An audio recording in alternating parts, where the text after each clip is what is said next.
Welcome back, you guys. My name's Ginger. And I'm Charity, and welcome to Between Laundry and Legacy. Today we have a good one. We're going to be talking about Christian moms and mental health. Who can't relate? So I'll start off with asking you, How do you know when something is off? I think for me, by the time like 6 o'clock rolls around at night, and I find myself rushing the kids through it's time for dinner, it's time to shower, it's time for this, it's time for that, and I'm really putting brackets on the day. It's because I want to get to the finish line, and I know that that's not right, and so I think that's where I get that first notification of I'm at my wits, and it comes on slowly, and then all of a sudden I'm like in high gear. So it's almost like you've hit hypersensitivity, and sometimes my husband will be like, I'll take over the bath time, or I'll, those types of things. So getting that little step in from him, it's another indicator that I know I've either gone too far because I'm totally depleted. So that's where my mental health, that's the first sign for me, is when I start to recognize me rushing everyone else through the day. That's funny you say that, because perhaps I haven't made that connection as fully, but that was something I could, especially when they were smaller. Yeah. It's like, let's get this day over with so I can have a me moment or get some rest. Yeah. And you do start to rush. I start to rush the present moment. Yep. And nobody can ever move fast enough. No, nobody can move fast enough. And the funny thing is, my husband will be like, it's 5 o'clock. Let's get in the shower, let's get our teeth brushed, let's get pajamas on. And they're like, it's still daylight. And that is a huge indicator for me. And sometimes, like even in the academic school year, and the kids get out and you have activities and things like that, it's just, there's so many things wrapped up in, you have to get them done before the end of the day, and then I'm just rushing them. And really, nobody, especially little people, little kids don't understand the rush. They're just living in the moment, and when you rush them, my now 7-year-old will literally say, "You are frustrating me. Your behavior is beginning to frustrate me." And I know that he is 100%. It's not like coming from a screen or a perspective of precociousness. It's coming from like, you're cranked up and now you're starting to get me there, and that's not where he wants to be. And so really it's just coming from a clarity perspective for him. Like, what you're getting a level of awareness from a 7-year-old. Yeah, he'll tell me, and then I have to crank it down. Wow, that's needed though. I mean, it's necessary. Yeah, maybe not from a 7-year-old, but that's humbling and sobering at the same time. I can relate to that though. I mean, I was doing that and wasn't as conscious of it, like rushing the pace of everybody else to get for yourself. Yeah, for myself. Yeah, because I've had enough of all of you. I had enough. Got to shut it off. Get to the finish line, and that's really when your head hits the pillow. Is what you're looking for. Is like, just need to relax for a second. I need a moment, and I think that's my thing. I start to feel like I know that I need a moment inside. I guess I just wasn't as aware of the things I was doing to express that I needed a moment. It's just rush. Get the things done. But I can internally just be at that place where I need a moment. I need a moment. And that's the dominating feeling. That's the dominating goal. And sometimes I'll break down before I get to the point that I get the moment, and that's how I know. Right, and then everybody else feels the effect of it, and that's not healthy. Exactly. They are scratching their heads. Are you okay? Yeah, what's wrong with you? You get all of that, and I'm like, okay. And now that they're a little older, of course, they've learned to read the moments. Yeah, they get the vibe. Like it's time to chill out or move quicker, help with the load. Yeah. Yeah. And I'll start cleaning up too. Yeah, exactly. Let me help you clean up. They'll jump in. It's like, oh, yeah, she's she's done with She's it. at her moment. Yeah. Yeah. And I mean, and like your kids, as far as like, they have homework too, and they don't want to feel rushed, and they've got other activities, and they don't want to feel rushed, and it's just taking on the weight of the day as the mom that, you know, your reaction then sets a fire through the rest of It the does. house. It is amazing, and we know it to be so, but like to talk about it openly, it's amazing how much our temperature affects everybody else and everything that goes on For sure. in this house or in your home. Yep. When I grew up, I was taught the husband is the head, and Yeah. I know that is biblically sound, but I had this pastor's wife years ago that told me, "Oh yes, the husband is the head, but the woman is the neck, and she runs the house." Right. She said the husband is the head, but the woman runs it, and it is so true.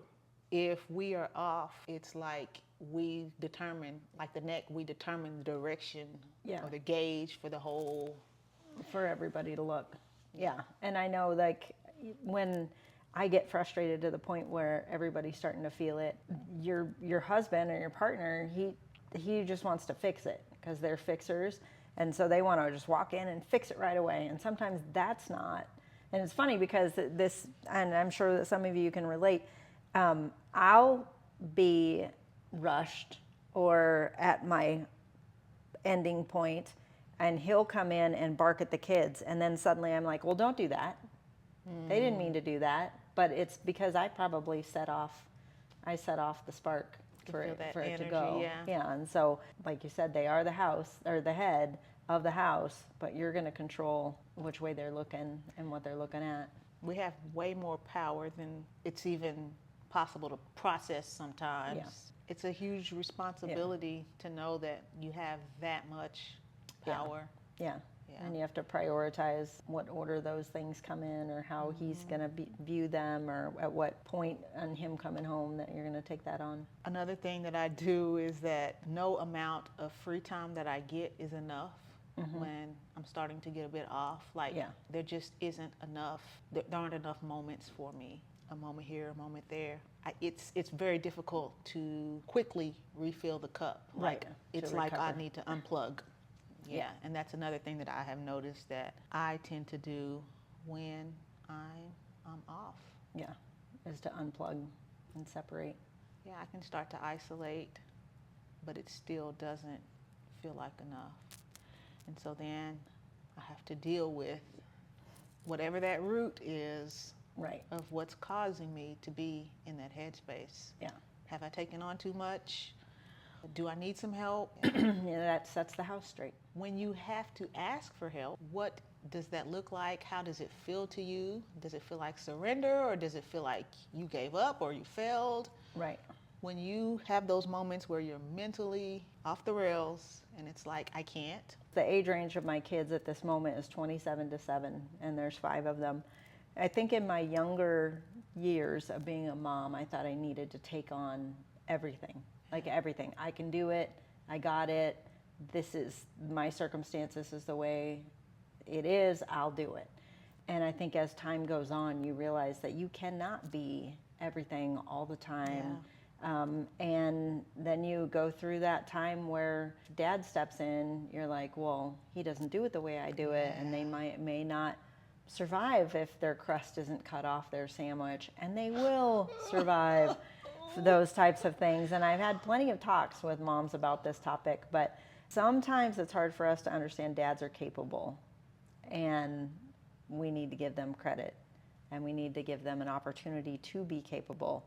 They most of the time see themselves as the head that is bringing home the paycheck, and we're just managing the other stuff. But we need to give them an opportunity to step in. And at first, that did feel like I had lost control, or I don't know if control is the right word, but I had lost my ability to manage everything on my own. And I didn't like that, to be honest. But the older you get and the more kids you add to the plate, you realize you weren't doing it on your own in the first place. It's just they're managing other things on the outskirts. But they're just as capable of stepping in. And so relinquishing that and really looking at it from a perspective of it is a privilege. It's a privilege for them, because is. they're growing their relationship with the children. Exactly. It is a privilege for you because they're actually respecting you enough to give you a little bit of time to, go do an overnight or go, do whatever that is to give yourself that break. But they may not do everything the same way you do. Kid still has a pulse. They may have had peanut butter and jelly and a Coke for dinner, but we lived through the 80s, so we made it. And that's the thing. When you need help, I can't judge the help. Right. My aunt used to tell me that man's not going to do anything to intentionally hurt those kids. No. They might eat Cheetos and a hot dog for dinner. But they're fed. They're fed. They're That's fed. 1 or 2 nights. Yep. They're going to be fine. Yeah. And I think when I look at those moments like that too, it reminds me not to be so anal. Yeah, about they need it this way, they need it that way, they don't like it that way. Yeah. There's more than one way to get to a finish line. Right. His capacity looks different from mine. Of course, mine feels right. Right. And perfect. Right. And it's routine. But I think I look at those moments and I feel like it's also a time that they were a little bit more relaxed. That energy present of that overly strict regimen and structure wasn't there. Right. And they need those moments too, where they need a balance. I'll give an example, like our daughter that's 11 now. I want her hair. I want her hair pulled back. I want the headband on. I want the braid in and the color of the rubber band that matches her outfit. Like I want all of those things, and yes, I do. But I do those things for her Monday through Friday. So on Saturday, when she comes running up the driveway in rain boots and cut off shorts and a shirt that doesn't match and her hair's in a knot, but she's saying, Dad and I are out there, digging whatever up, and I just drifted my dirt bike or whatever. I'm like, fun, but can I brush your hair? And she's like, no way. They each need something different from a mom and a dad, and you can't take that right away from them just because it's not happening the way you would have it. Yeah. I want her to look cute while she's sliding her dirt bike around. And she does look cute, but I'm just saying. And that's hard. Dads need the opportunity to be dads too. And the kids rightfully deserve it. Yeah. So, and I think we can have these visions of how girls should be put together. Yeah. And to not have to live in that moment, because she lives a pretty structured life. She does already. And so, yes. With that regimen she's on. Yeah. And so she needs some loose moments, as all kids do. All kids do. And they love it, like you said. Do. One thing that I had to be careful with, I realized it when they were younger, is that he became the fun bus. Oh, riding it every day. Dad is so fun. Because, we're the structured, the regimented, the schedule keepers, the enforcers, the disciplinarians, and they come home and, okay. It's free for all. Yeah. Grab that popsicle. Let's go out and roll around in the dirt. So what role would you say your faith plays in your healing journey when you do get mentally off, when we run off the rails? Off the rail. When I derail, I have to reset myself. I know, and my husband has now figured out, if I miss church for more than, right now I'm at 2 weeks, like right now. And we missed because of Father's Day, but we need to go back. Watching is not in community. So any of you that maybe didn't come back from COVID and you're not back on a campus, that throws me for a loop. I agree with you 100%. Yeah, I got to be in. I don't know if I don't even know that it's a personality thing. I think it's just being in the environment. There's something you get in the body of present believers that it's very difficult to replicate or duplicate. Agree. And I have to be in it. I think my husband knows we're at a 2-week marker, so I can't miss again, because then everything starts to relinquish to that. My mental health depends on that. And don't get me wrong, there were definitely times in my life that I was away from Christ. Doesn't mean I didn't believe in him. I just wasn't as faithful in committing my Saturday to that. But especially with my children, that's an example, and that keeps you grounded and sound. Taking those breaks in the day to refocus and be in community with him and talk with him and pray with them. Saying prayer, I get frustrated at my own dinner table. We try as often as we can to have dinner at the table with everybody that's present, to be present. And if I know my tone is offset, if one of the kids hurries through grace, because then I haven't displayed that pattern for them, and it's just like, God is good, God is great, let's eat kind of thing. And that I start to see where I'm frustrated and I need to bring my faith back in to that healing. My kids feel a little off and they need to bring it back in. And so I think it's a huge contributing factor is I have to keep my faith and my journey centered to keep everybody on track, and it again spills over into my kids. So it's a huge part. I have to be in community at church. I have to be in community with my kids at my dinner table. I need to be in prayer with my husband. And again, that again all fluctuates with the to-do list and the busyness and the chaos. And if prayer isn't in the center, or my relationship with God isn't in the center, everything's off. He designed it that way. Yeah. It's so easy, especially in nowadays and times, to float off. But I can definitely relate to that. Yeah. He likes to travel on the weekends because that's when he gets a break. Right. And I hate to miss church. Right. I hate it. Yeah. Because it does something for me in so many ways. Right. And it's a moment I can give to God too. The church doors are not open like that. To gather, the opportunity to gather the large body of believers is not something that you have every single day in this present day and age.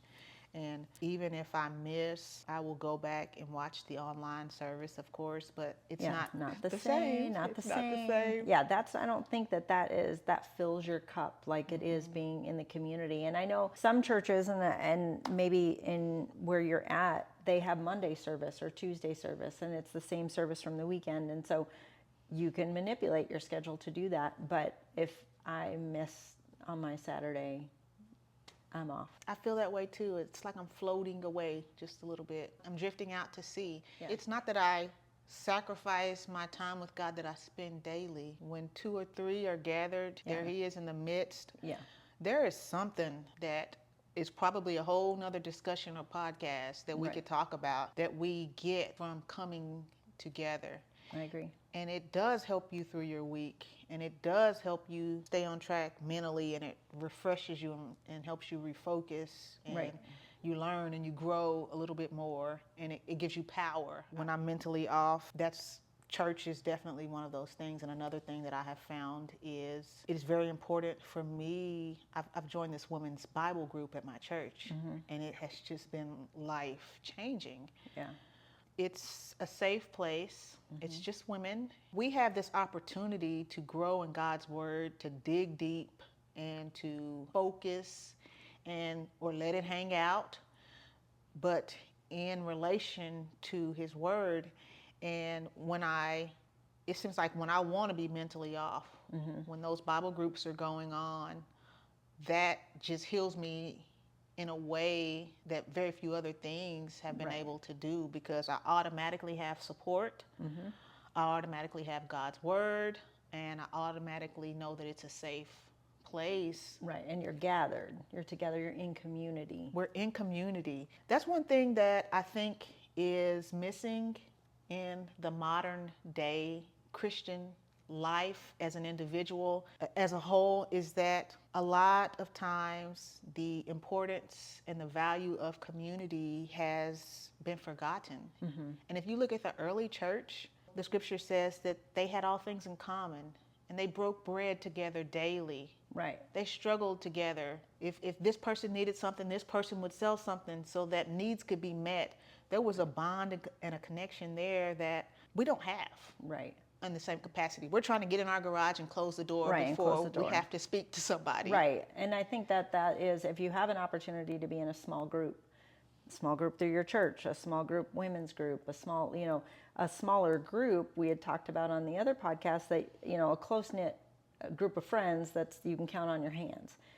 Small group brings that, and you want to gather together, and you're gathering in your home, and you're gathering, in a more vulnerable situation to where you're in God's word, but you're doing life more together, even if it's once a week. But that's goes back to saying that being in church and being in that community is vital. It's vital. You're not isolated. I think when you're isolated, both in your happy times, say you have a happy moment and you experience that alone, it doesn't have the Still same alone. effect. Yeah.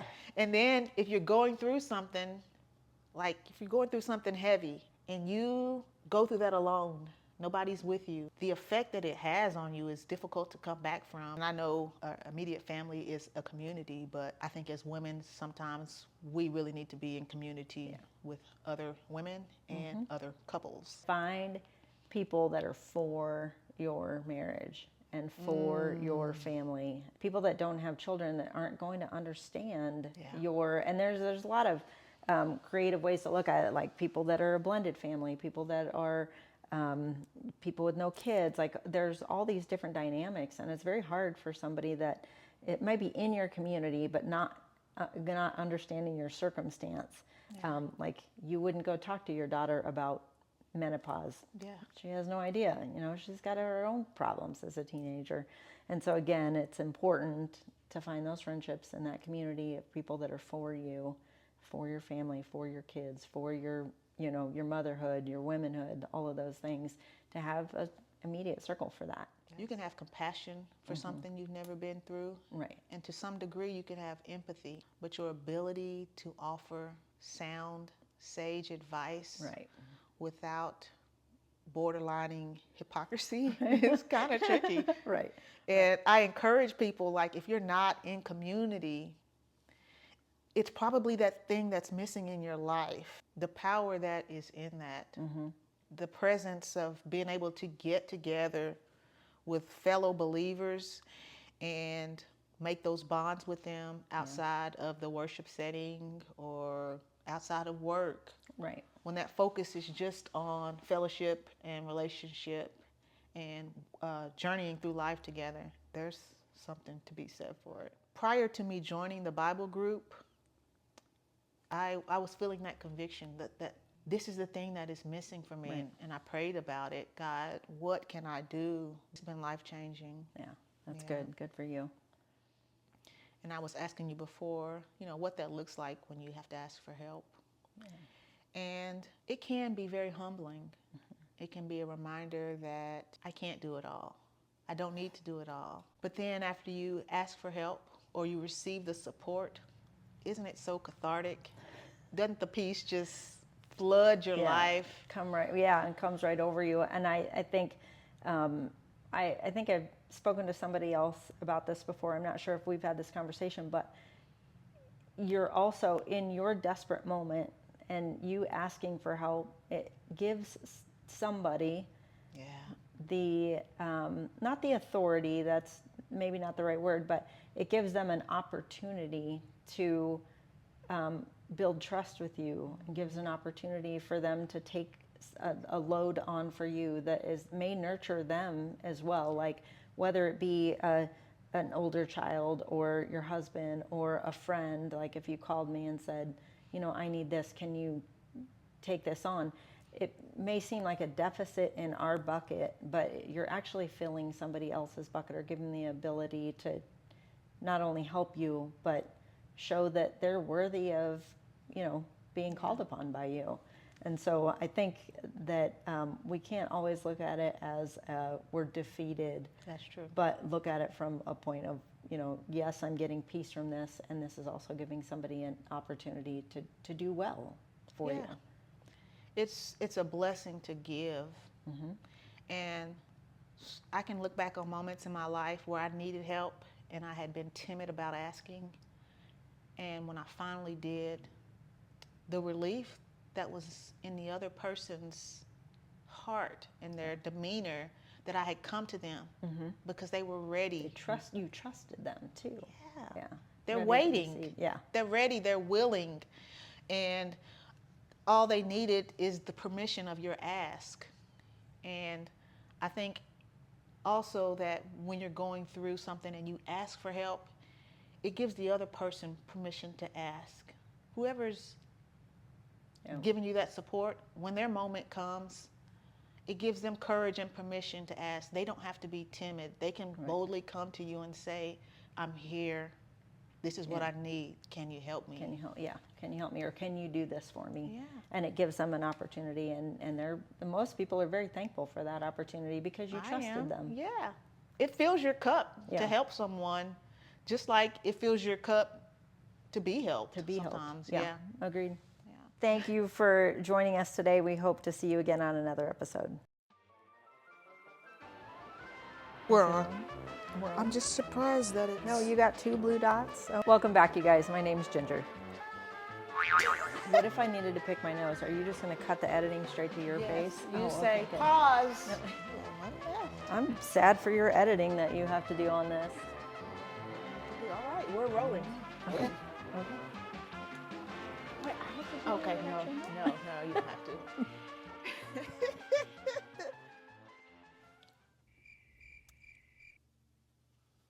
Am I really doing the interview?